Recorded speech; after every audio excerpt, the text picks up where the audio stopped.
All right, so today is Wednesday, February 26th. This is the 2 p.m. section. This is being recorded. And what I really want to focus on today is your next homework assignment, which is due Monday. What we've been doing so far is in the second section of the class, focusing on historical analysis, kind of looking backwards, establishing baselines to go to the future. The first step of what you've done is you learn how to convert accounting statements into an economic format. And then based on the economic format, there's kind of two financial economic statements that we're going to focus on. One is called the ROIC tree, and the other is called the cash flow analysis to get benchmarking information, not only across the 5 years, what's going on with the company, but you can actually do this across companies. As a matter of fact, the TAs, which are going to be doing some in-office work in the classroom, are going to probably do some examples with you guys next week, where you'll get to work on some things yourselves for additional practice.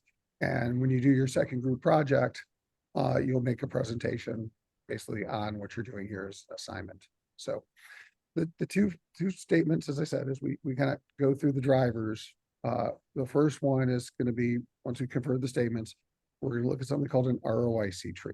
And so I'm going to share one.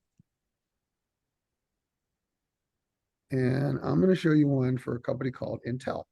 It's been a lot in the news recently.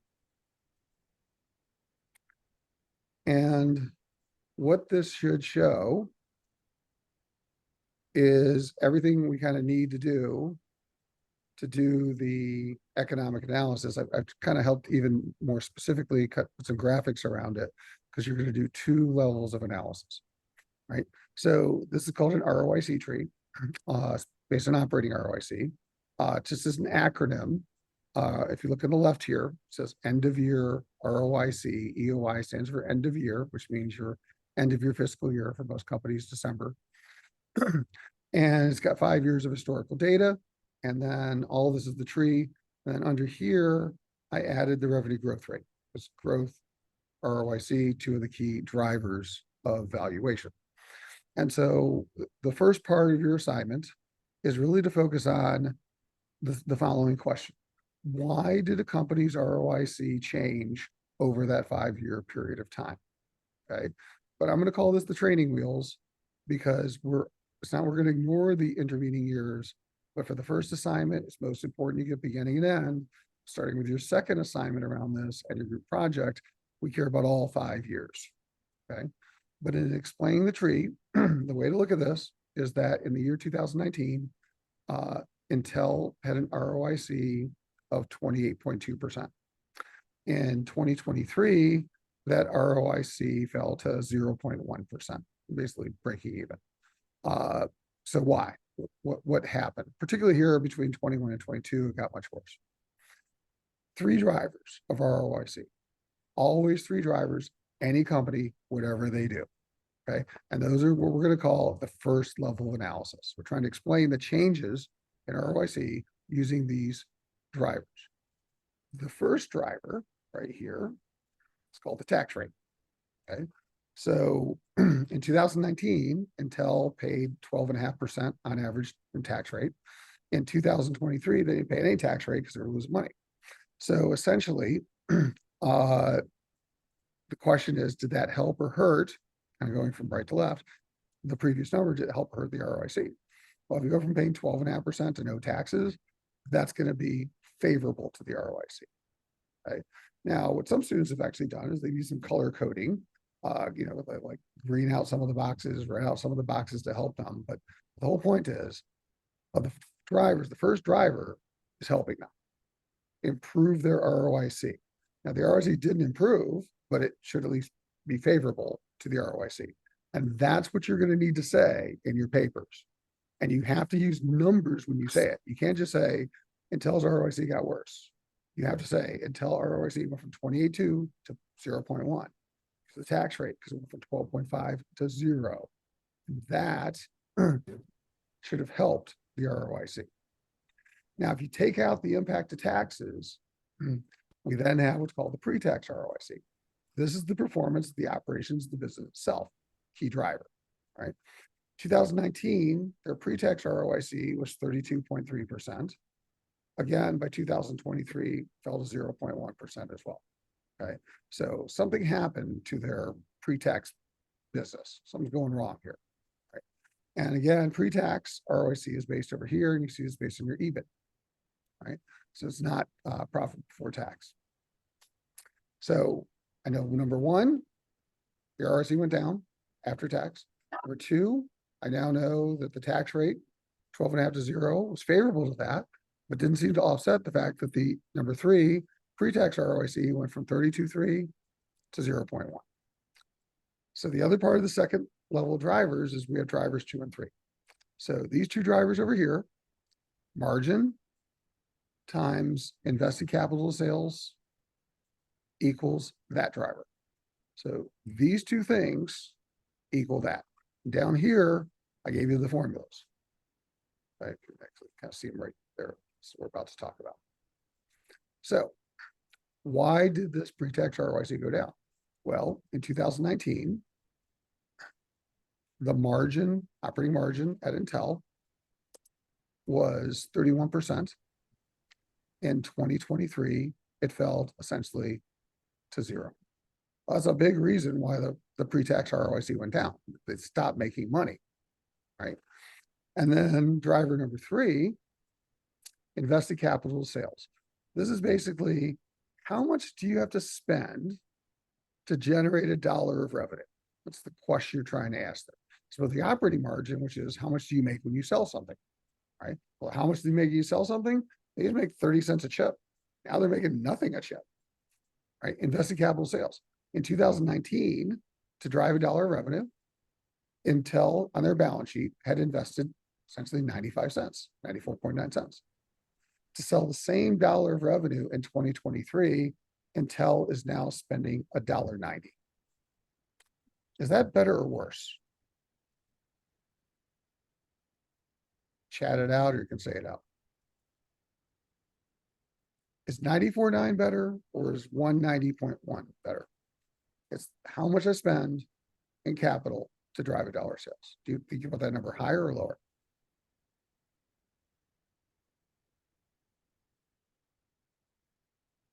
It's worse when it's higher. I'm sorry? It's worse when it's higher. Exactly. Because what it means is you're spending a whole lot more to sell the same things. And we call that productivity or efficiency. So some people call productivity efficiency the income statement efficiency. There's a balance sheet efficiency. How much balance sheet am I using? And so I see in the chat as well, somebody said worse, and somebody said 0.949 is better. Exactly. So they're spending almost $1 more of investment to sell the same stuff. So huge investments are going on in Intel. And it looks like most of the spikes started to occur in 2022.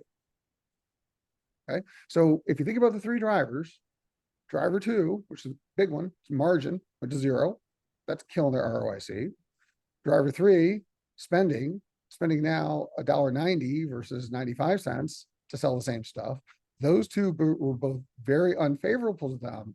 And that's why Intel's ROIC essentially went to 0.1% pre-tax.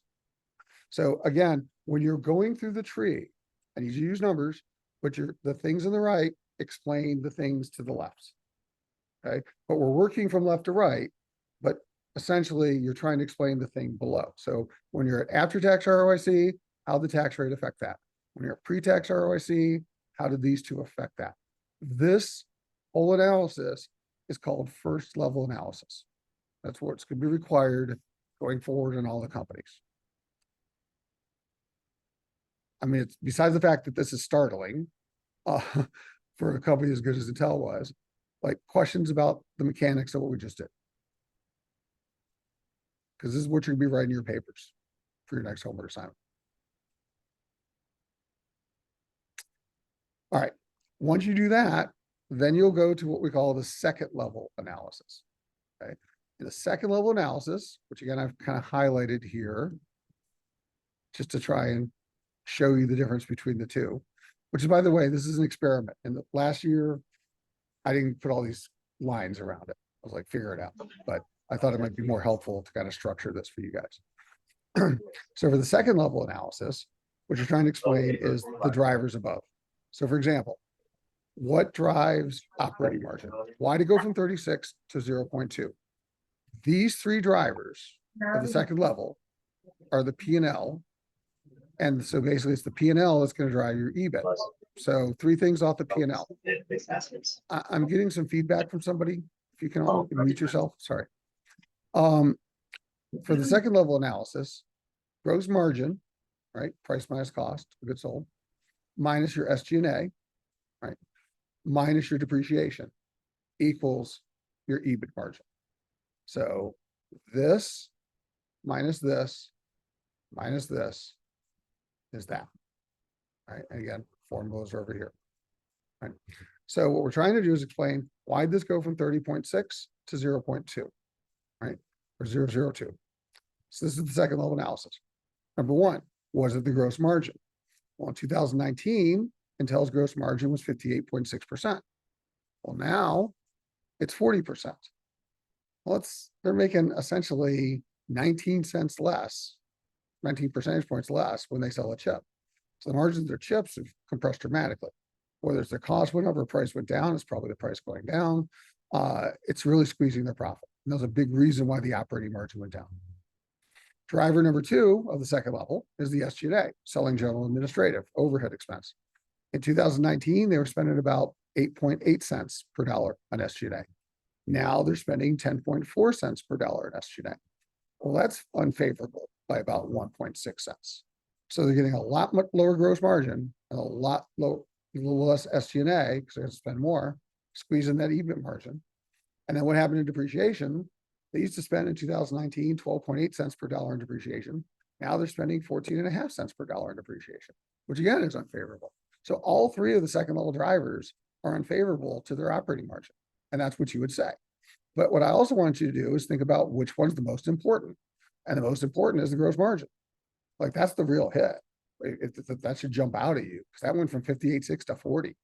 And these are as a percentage of sales. So therefore it's going to have the biggest impact. And again, that's what you need to say using numbers in your paper for the company that I get.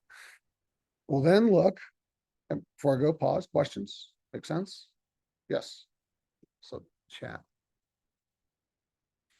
Are these SG&A depreciation figures as a percentage of everything else? Everything on this page is a percentage of sales. With the one exception, which I'll come back to at the end, of revenue growth rate, which is percentage change. But everything else is a percentage of sales or percentage of a dollar.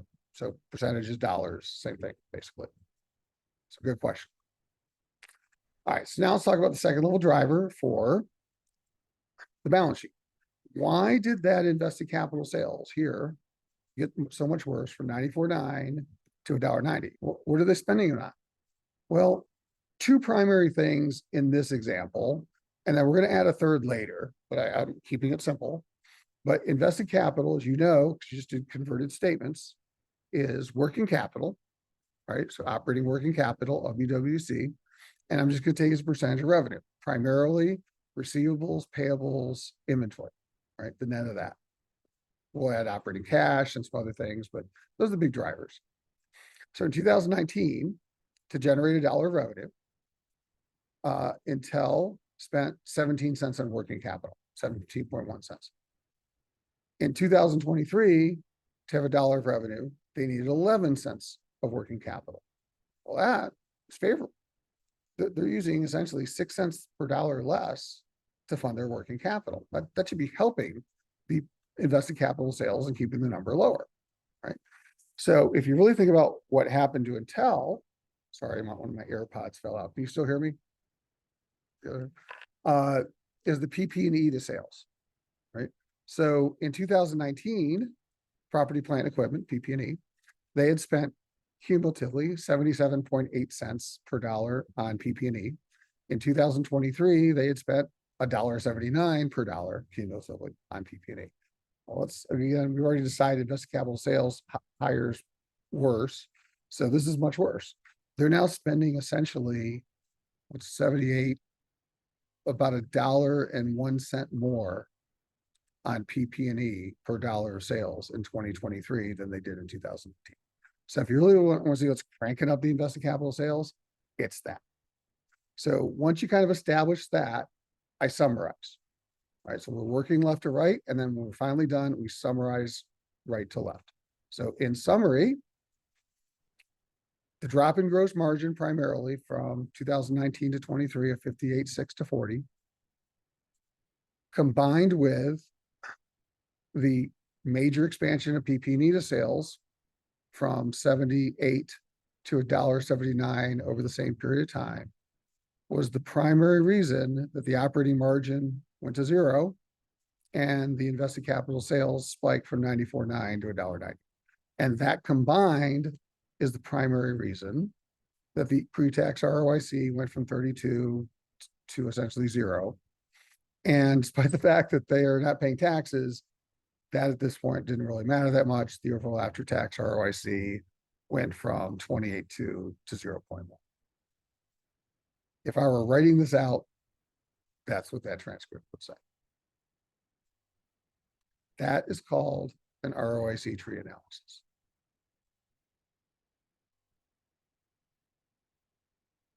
Questions?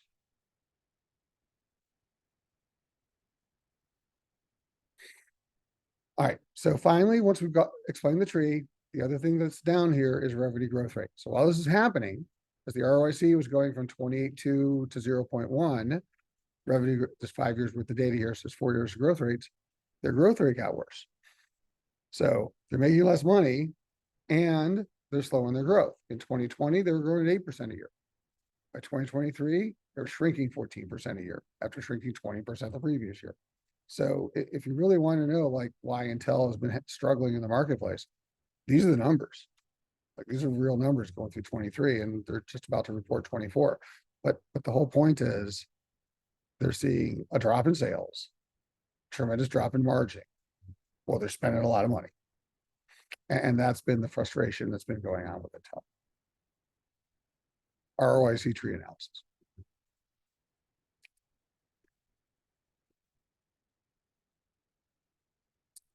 Well, I uploaded data Excel sheet for homework 6. Yes, you're going to get a file that looks almost like this. The only thing I'm not going to give you is I have this little tab over here where you put the data in from Bloomberg and it creates the tree. So I'll give you a fully created tree and you'll see a tree that looks like this to be a different company. And the same tree is going to be we're going to cash flow next. It'll be the tree and the cash flow for that company, and that's your analysis. So if you're thinking 500 words, this is 250 of them. And given what we just did, that shouldn't be too hard a burden to get over 250. Okay. By the way, we get to the third section of the class, valuation. You will be building a valuation model that creates these trees dynamically. That's the Excel part.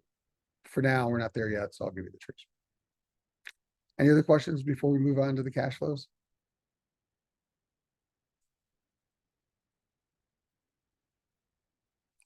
All right, so let's talk about cash flow. I'm just going to do a different company just to give you a different flavor because Intel's kind of depressing, to be honest with you. This is sad to see such a great American company struggle so much. But it's facts. Facts are facts. All right, so I'm going to show you an agribusiness called, where'd it go? FMC. Where is FMC? Sorry, I haven't used Zoom like this in a long time. Switch.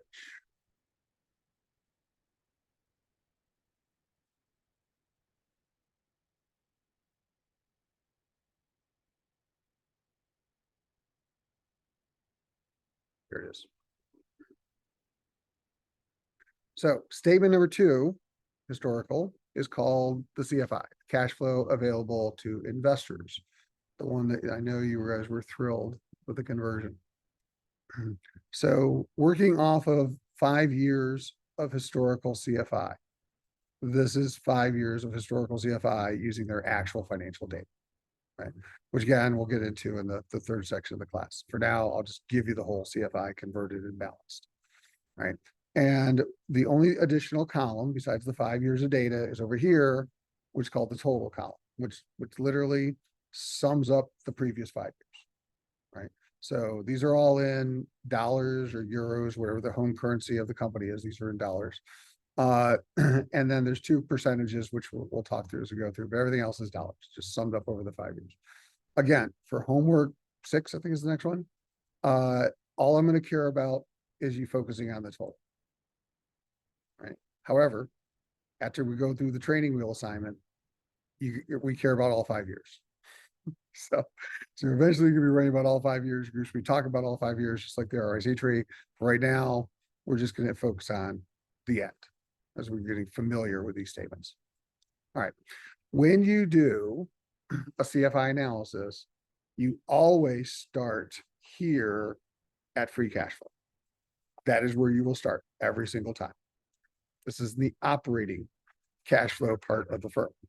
And the reason why is that free cash flow is going to tell you how you're going to do your analysis, right? And so the whole point is, what's free cash flow again? Asking the group. What's free cash flow? What's operating free cash flow? What is it?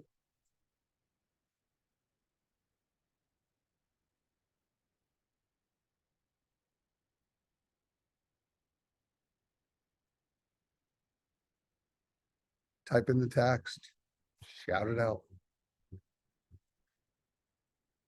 What is free cash flow? What's the point of free cash flow?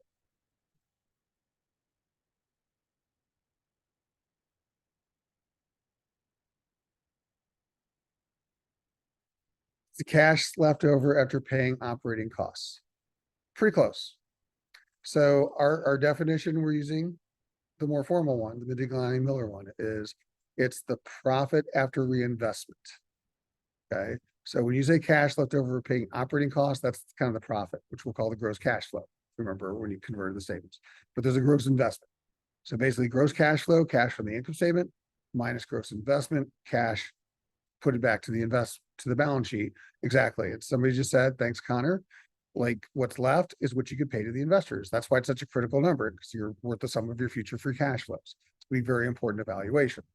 So that's why we're going to start at free cash flow, because this is the operating value of the firm as your future free cash flows.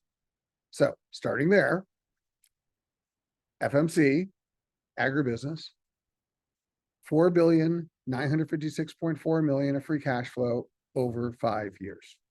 So it's about $5 billion worth of free cash flow. Okay. Now, if the free cash flow is positive, right? Why is it positive and where to go? Because I made some comments in class, like we track stuff. That's why we balance things. So you make cash, where did the cash go? So that's the analysis. If the free cash flow is negative, why is it negative and where to come from?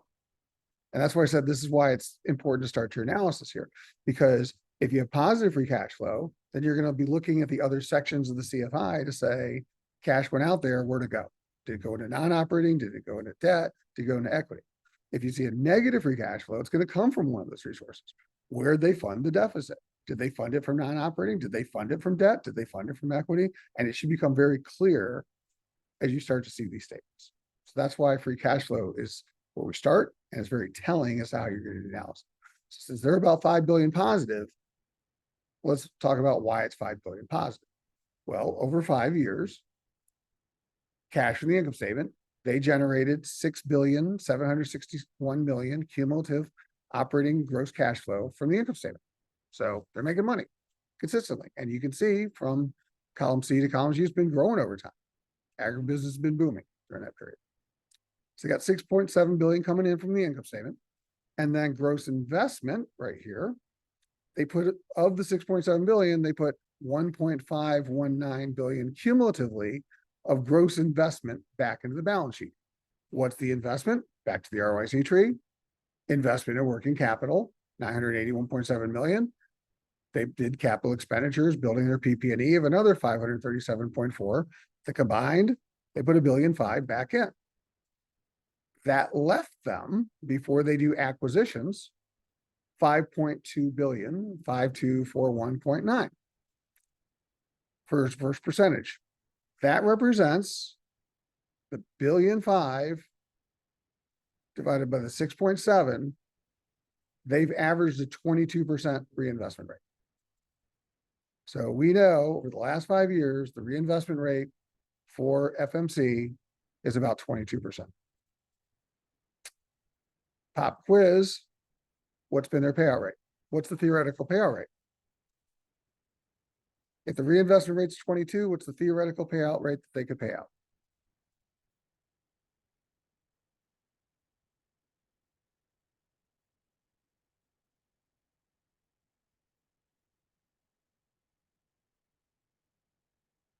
Yeah, thanks, Joe. 78%. These two have to add up to 100%. So if you're not paying out, you're reinvesting. If you're not reinvesting, you're paying out. So if they're reinvesting 22, they theoretically could pay out 78. Okay. So that's why they have 5.2 billion left. So they were just done. They could pay that out. But they aren't done because there is a third section, which I'm not putting in the training wheel assignment, but will be in the next assignment. How much did you pay for acquisitions? Right. This is the goodwill. Okay. So clearly they have some goodwill, 285.5 million of goodwill, which means they've been buying companies. Now, again, for this assignment, I just need you to say that 285.5 buy companies, increasing goodwill. Who'd they buy? In 2022 for 198 million premium, who'd they buy? You should, as a team, when you get your group project, that would be a question I would expect you to know the answer to. Okay. Now for the training wheel assignment, no, next week, but eventually, if you see goodwill, who did they buy? Because it's clear when goodwill goes up, those are acquisitions. Now they weren't giant acquisitions given their size. You know, they spent about 285, but still they bought some people. And after acquisitions, they were left with essentially 5 billion of 4.956.4 of free cash flow to go to the other sections.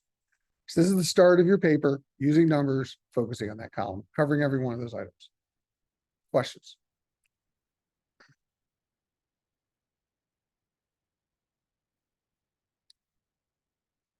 All right, now I'm going to give you something a little bit more sophisticated as a ratio, which is the final ratio before we move on, is this one called CapEx to depreciation.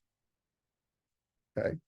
And it's a fundamental assumption in finance that I want to articulate that people make, and they don't always say that they're making it.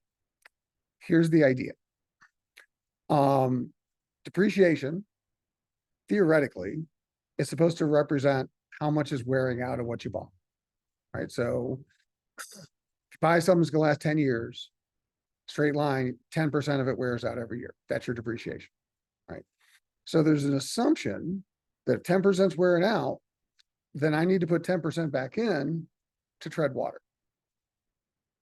All right. Because if I'm not putting 10% back in and I keep depreciating my facilities, I'm not going to be able to produce what I used to, and I'm not going to be able to grow. If I put in a whole lot more than 10%, then what it's suggesting is I'm building stuff as my depreciation keeps growing, and I'm hoping to sell stuff in the future. So this is a short-term tell. In the real world, you can use for any company.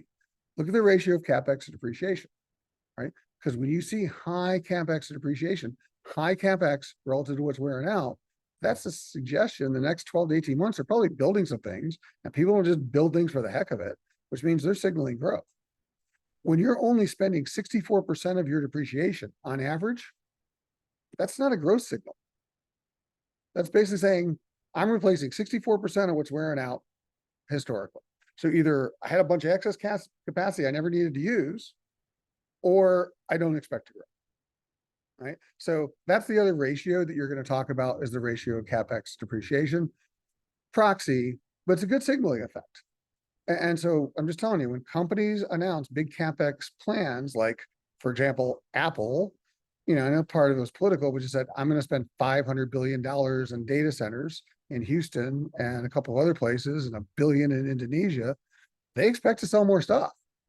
Like, nobody spends $500 billion to just sell the same amount of stuff. Well, maybe Intel did, but the point is, so that's the point. They're going to have a very high CapEx depreciation ratio, probably well above 100%, which suggests short-term they expect to grow, right? Whereas FMC did not.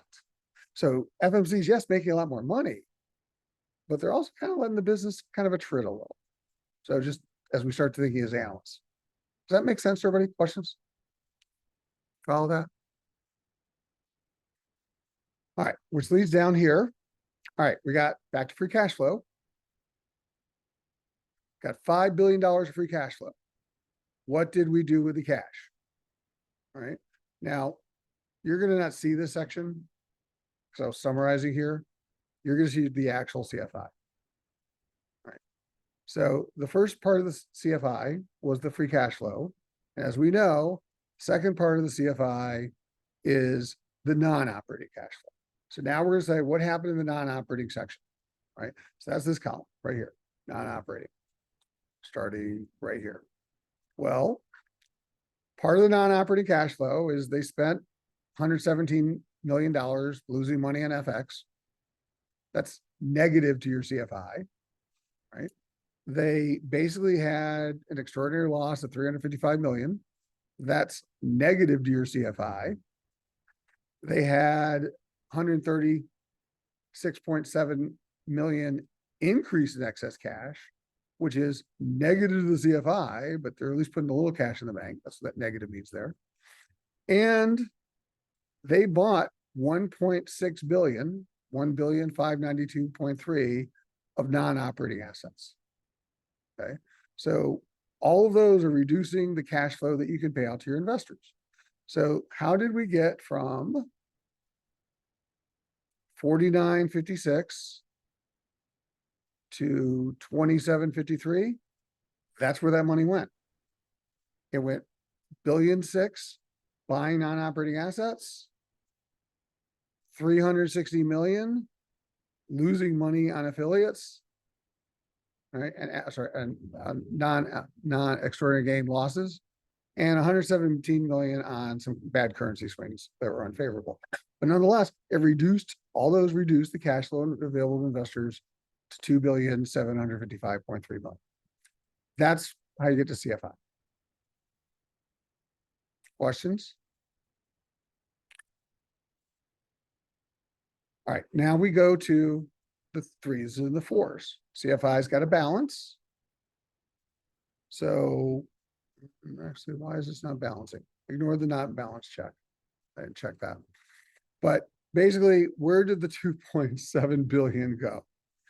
If I were to turn this as a paper, Professor Perfetti would have given me a 0 on the assignment. So I would still hold that standard, but I'll make sure that when I give you actually balances and have more time to check. I'll be in the hospital tomorrow. But all right, so back to this. Where did the 2.7 billion go? Well, debt section. Of the 2.7 billion, they paid 1.6 billion in interest cumulatively over the 5 years. Okay, that's what somebody went. They borrowed 1,378.5 million of new debt. Question. This was a midterm question last year, probably be a midterm question this year. Did FMC need to borrow this debt? Was that necessary? This $1,378.5 of new long-term debt, was that necessary? Did they have to do it? Or discretionary? There's an actual right answer to this one. Does anybody know it? It's either yes or no, but you got to give me the actual reasoning. Did they, and again, this is going to be on a midterm. So I'm definitely going to put on a midterm. Did FMC need to borrow $1.4 billion worth of new debt? Is that necessary? And how do we know? What do you think? If you're less brave, you can put it in the chat or you can try and shout it out. It's up to you.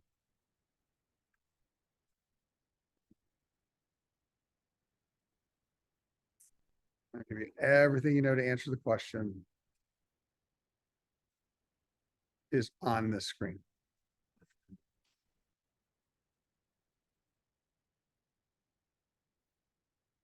Do they need to borrow the debt?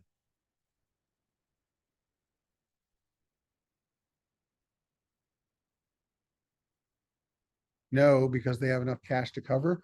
What cash are you referring to? Dylan put that in the chat. What cash are you referring to cover? So you might be right. I just want to make sure you put the right cash. What cash number on this screen tells you free cash flow? Exactly. If you generate $5 billion of free cash flow, that means after you put all the money back in the business, you got $5 billion left. Well, if I got $5 billion left, why do I need to borrow more? That doesn't make any sense.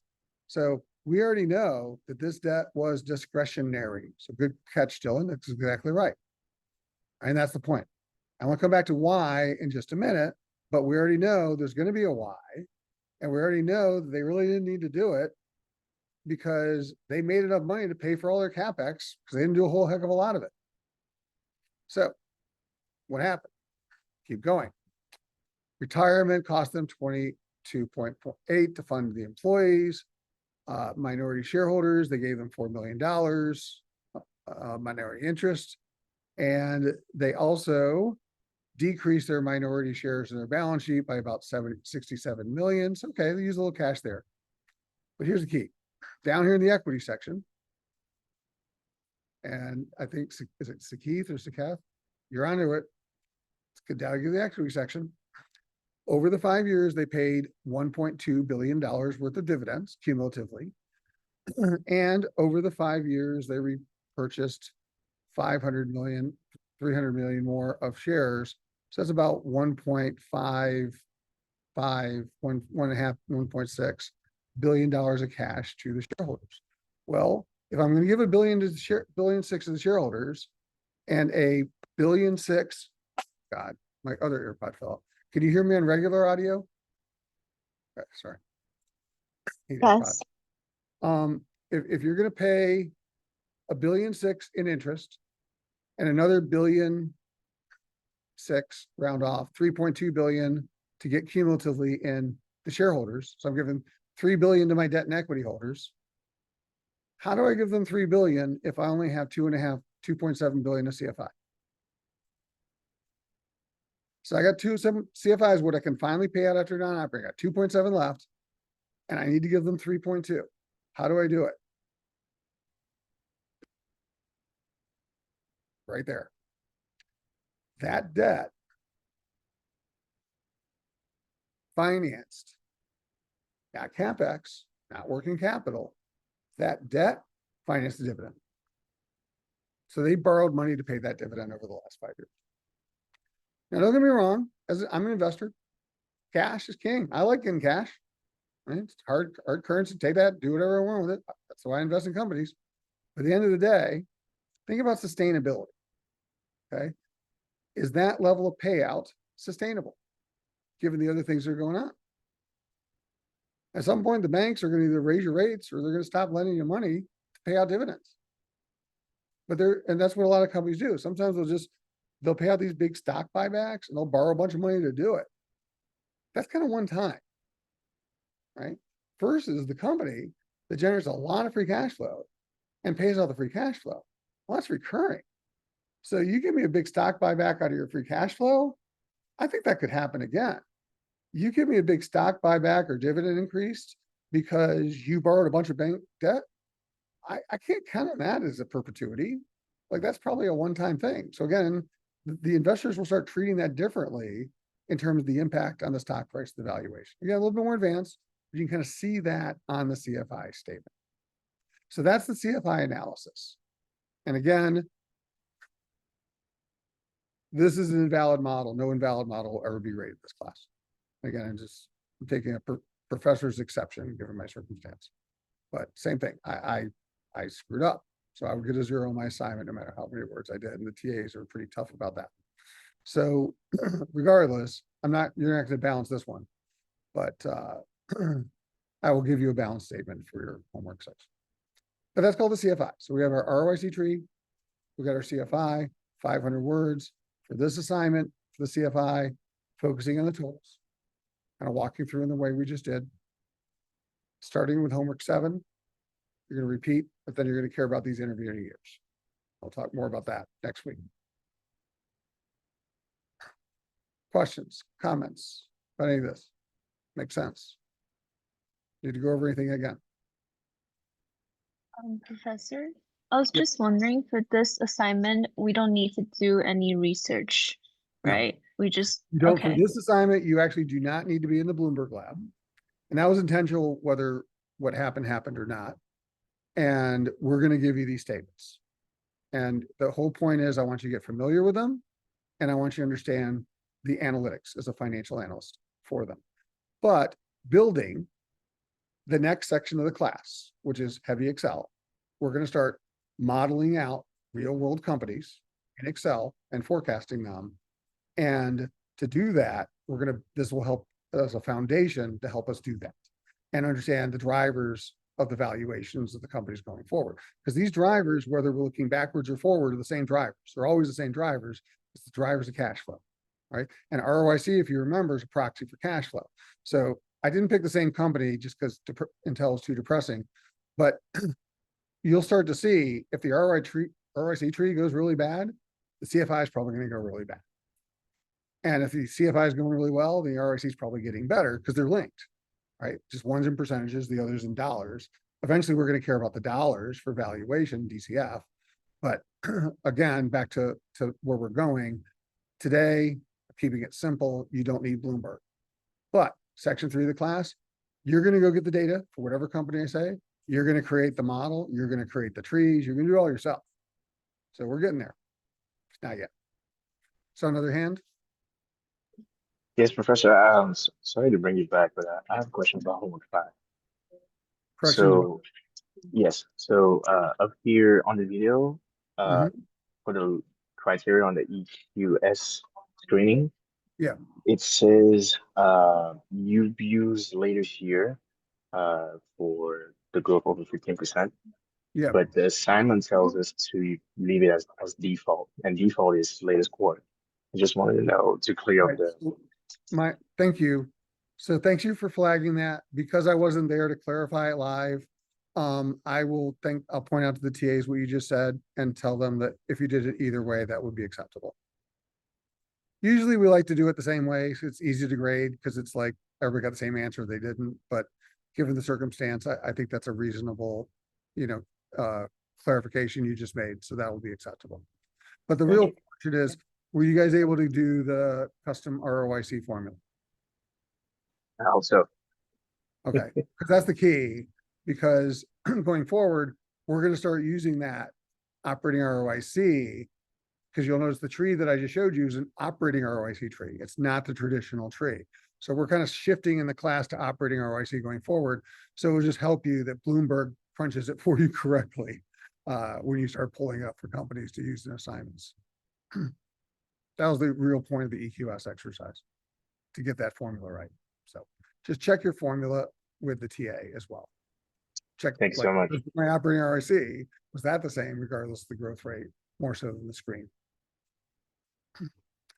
Other questions?